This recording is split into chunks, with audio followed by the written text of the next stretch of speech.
So, congratulations, we've gotten almost all the way in to finally going into performance. You've done all the preparatory homework, the 99%. You have spent time with the Scarecrow and intellectually dug into and researched the scene and broke the whole scene down, analyzed the scene, and know moment to moment what actions you're playing and why you're doing it.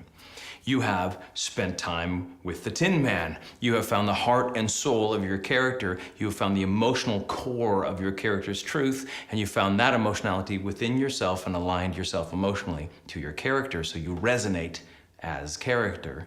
And 3, you spent time being the lion and being courageous in your getting yourself to be charismatic by connecting to someone else and vectoring yourself out in order to remove your ego so that you can fall into the arms of performance. So, you're all set, you've done your preparatory homework, and you're almost ready to fall into the arms of performance or jump off the diving board into the pool of the surrender of the acting. Now we're ready to go into the rehearsal.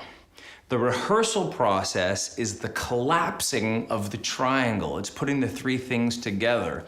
It's, Dorothy taking Scarecrow, Tin Man, and Lion, linking arms, and, running down the yellow brick road in order to get to the home base. So, the first step in the rehearsal process is this nasty, much misunderstood, and really quite simple thing called memorization. Memorization of your dialogue is a very simple thing. It just needs to get done and get over with. It is a focal exercise. You focus on it and you get it done. Too many people spend too much time thinking about memorization. Memorization is a very small part of what we do. It's a small part, but it's an essential part. You can't remember your dialogue unless you, of course, have learned it. Actors tend to remember their dialogue in the scene. They've memorized their lines, they try to remember the lines, they say the lines as they've memorized them. That, of course, is inhuman and goes against human nature. In real life, in the real resonance of life, in that 1% surrender that we do, people speak spontaneously. They surprise themselves with how they're saying what they're saying, like I'm doing right now. So the actor's job is not to remember stuff that they've learned. The actor's job is to find the way they need to say it spontaneously in the moment, in the speed of life. So an actor doesn't memorize to remember. An actor memorizes to forget. We have to know our lines so well that we forget that we know our lines, and then something comes out of our mouth spontaneously, which happens to be exactly what David Mamet wrote. So, imagine you're 2 years old and you're learning your name. My name is Matthew Harrison, and I memorize my name. I'm a 2-year-old and I'm memorizing syllables. I'm memorizing sounds. I'm not memorizing meaning. I've been told that's my name, and I memorize Matthew Harrison, and those syllables are seared inside of me. What I don't memorize is Matthew Harrison. A way to say the dialogue with some kind of intention, with some kind of meat underneath it. If I memorize my name is Matthew Harrison. That's how I'm going to say that, because that's the melody that I've memorized. So, that's great if I'm at the coffee counter and the barista looks at me and she goes, "Oh my God, you're," and I go, Matthew Harrison. Yeah, that's lovely. But if I have my head up against the police car and the policeman's cuffing me and he says, "Name!" and I go, Matthew Harrison. Clearly that would be wrong. If I'm the father of the child and they're saying, are you here to claim your son? I'm like, yes, Matthew Harrison, so. You don't memorize with intention. You don't memorize with melody. You don't memorize with any kind of inflection. You memorize it flat, like you did when you were 2 years old. And then your name comes out anyway. If the policeman says, "Give me a name," you go, Matthew Harrison, Your name piles out of you. It's memorized syllables with no intention underneath it. So, you memorize your dialogue flat. To be or not to be, that is the question, whether 'tis nobler in the mind to suffer thus slings and arrows of outrageous fortune, or to take arms against a sea of trouble, and by posing in them to die to sleep no more. You memorize it flat.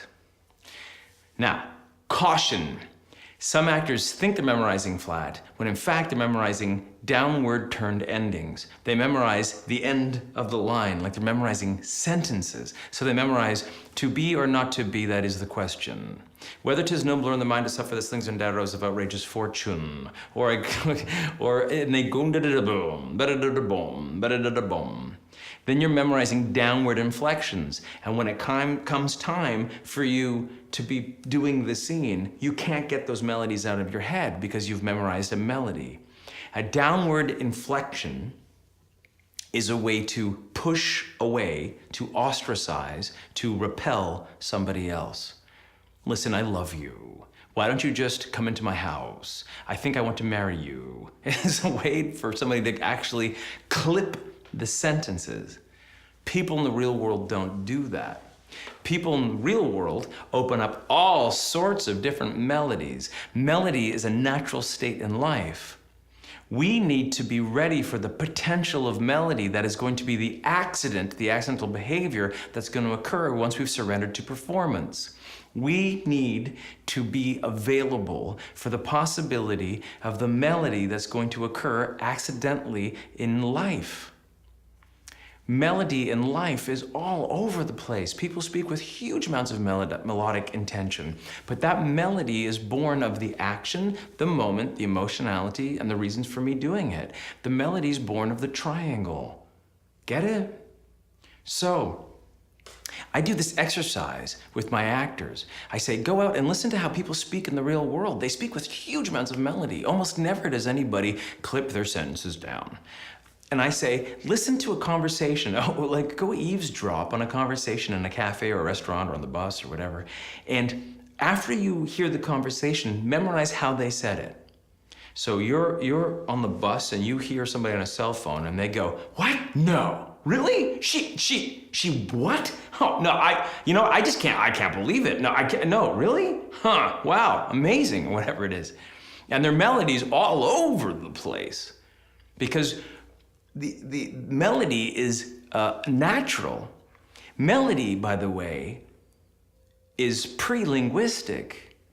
We spoke with melody before we spoke with language. Just listen to a baby. A baby knows that means something. That's why we go, huh? Nah, huh? That's melody. Even my dog knows melody. I go, Dexter, and he goes, hmm?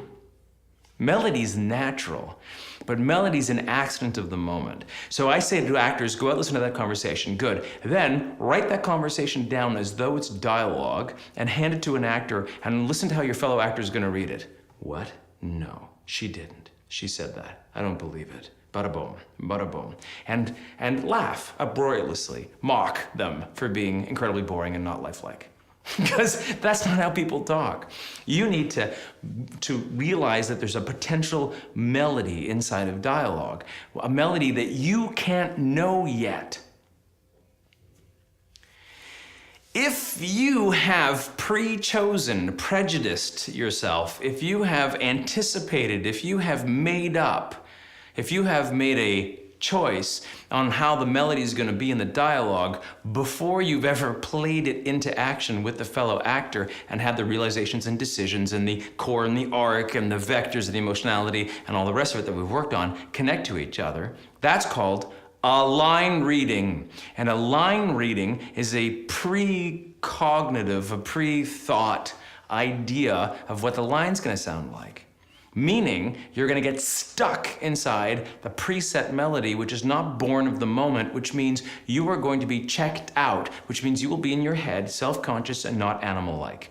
Even if it sounds perfect and right, the audience is gonna go, yeah, not spontaneous, not surprising, not life. I, as a coach, get paid to go to set to break actors' line readings. You know, An actor has a line, and the line is, well, what did you see? And they're on set or they're in class, and the director says, okay, go ahead, action, ask the question. And the actor goes, well, what did you see? And the actor goes, the director says to the actor, can you make it a question? And the actor goes, yeah, right, yeah. Okay, got it. Well, what did you see? And the director says, yeah, okay, but can you make it a question? Like ask the question? And the actor goes, oh, yeah, sure, no problem. Like a question? Sure. Well, what did you see? And the director goes, yeah, no, can you say, how are you? Did you do that? Can you say that? And the actor goes, okay, how are you? Did you do that? And the director goes, yeah, like that. And the actor goes, oh, I get it, a question. Okay, here we go. And, well, what did you see? And they cannot get it to be a question or vice versa. Because the melody and the memorization have been synonymous, have been connected, synchronized in the actor's head. Memorization of dialogue has to be flat syllables across the board so that the potential melody can occur spontaneously. That's how we memorize. So you memorize flat, to be or not to be, that is the question, whether 'tis nobler in the mind, and you don't downward inflect at the end of lines. Good. Memorizing flat is the way to go. Memorizing slowly is also the way to go.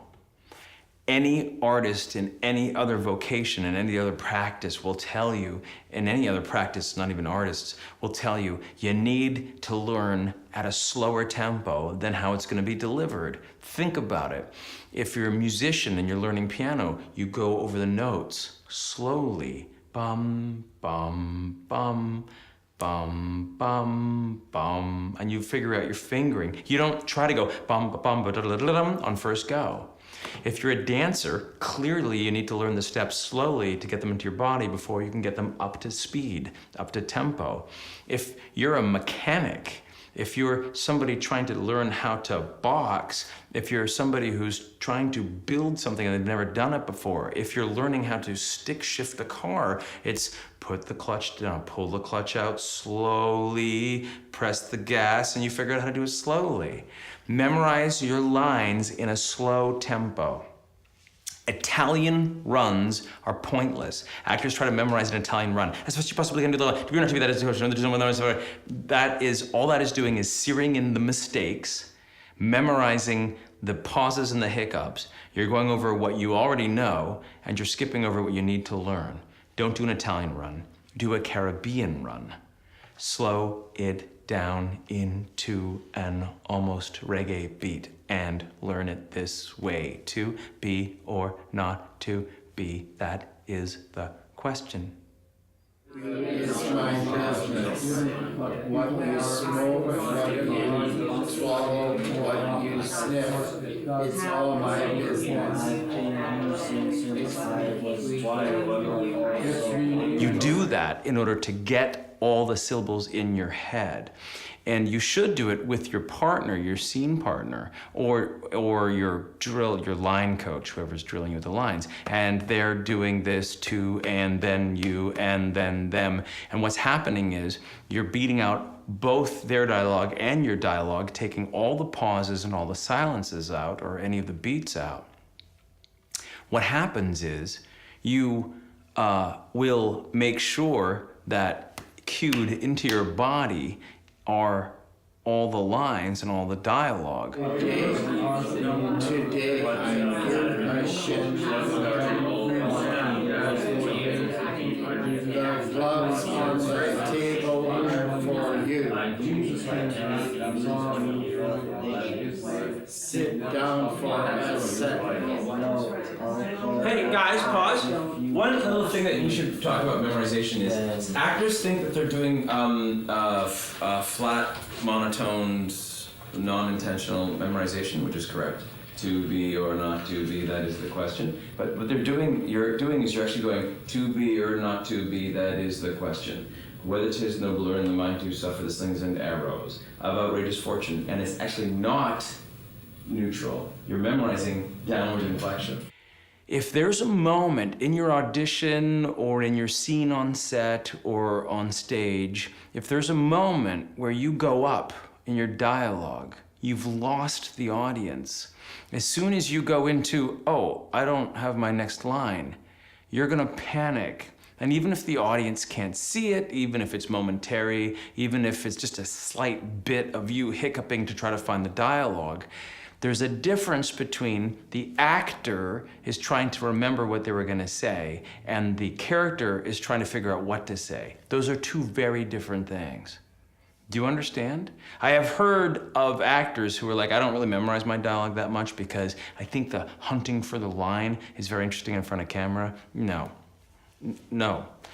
because that's the actor looking for the dialogue, which clearly means you're not the character, which means you're inside your actor head, which means you're not inside the scene, which means it's not like life, right?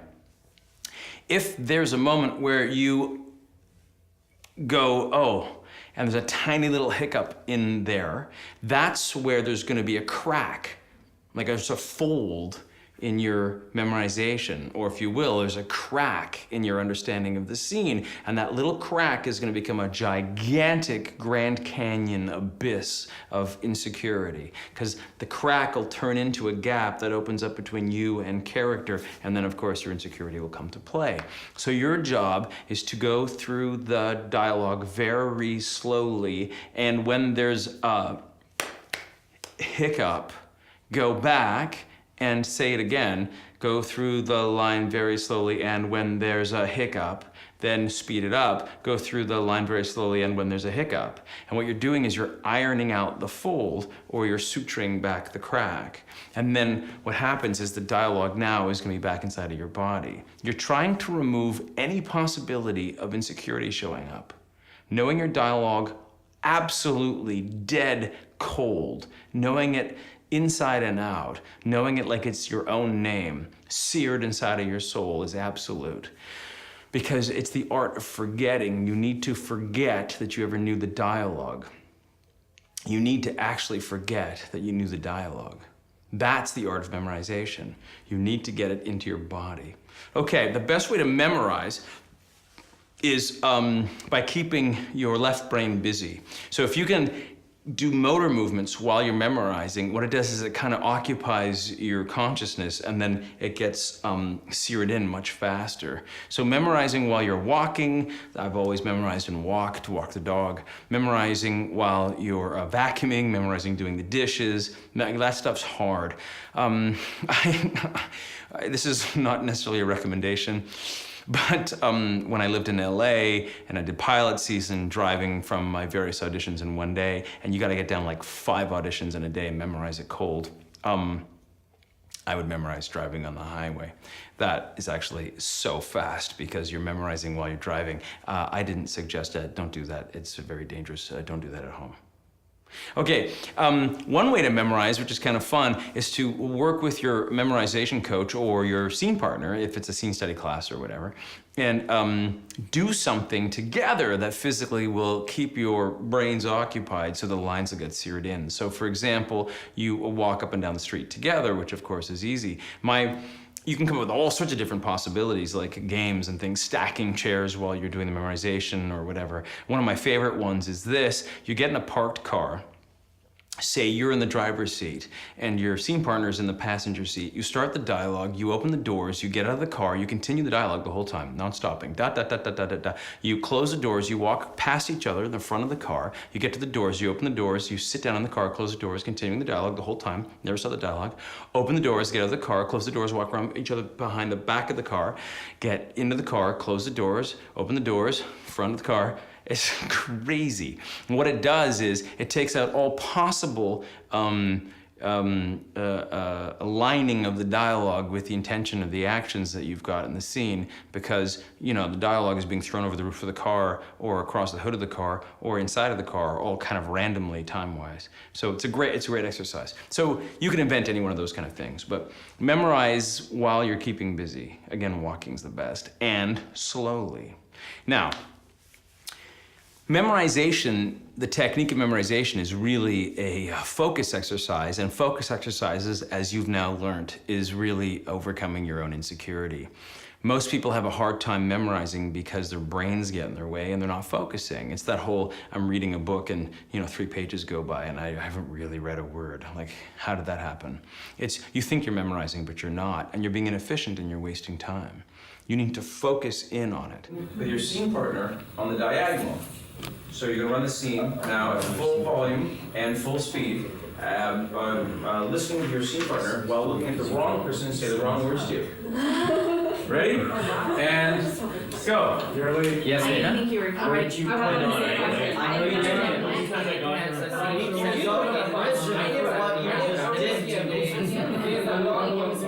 Mindset of a man.